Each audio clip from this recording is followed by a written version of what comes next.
अस्सलाम वालेकुम वरहमतुल्लाहि वबरकातुह।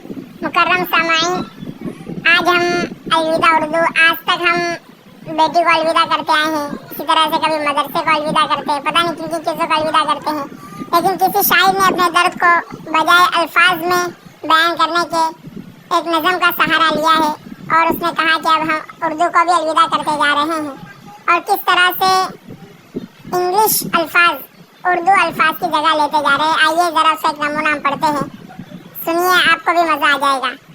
सुनो ये फ़ख्र से एक राज भी हम फाश करते हैं, कभी हम मुंह भी धोते थे मगर अब वॉश करते हैं। था बच्चों के लिए बोसा मगर अब किस ही करते हैं, सताती थी कभी यादें मगर अब मिस ही करते हैं। चहल कदमी कभी करते थे अब वॉक करते हैं, कभी करते थे हम बातें मगर अब टॉक करते हैं।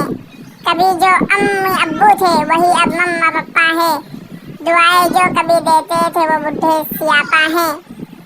कभी जो था गुस्ल खाना बना वो बाथरूम आखिर, बढ़ा जो और एक दर्जा बना वो वॉशरूम आखिर। कभी तो दर्द होता था मगर अब पेन होता है, पढ़ाई की जगह अब नॉलेज गेन होता है। चंद अल्फाज है जो हम बदल दिए हैं और एक की जगह दूसरे का इस्तेमाल करने लग रहे हैं, इंग्लिश अल्फाज का इस्तेमाल करने लगे हैं। लिहाजा मैं तमाम साथियों से जो उर्दू से मोहब्बत रखते हैं अर्ज़ करूँगा कि हत्तल इम्कान जब भी आप इस्तेमाल करें बोले तो उर्दू ही अल्फाज बोलने की पूरी तौर पे कोशिश करें। अस्सलाम वालेकुम वरहमतुल्लाहि वबरकातुह।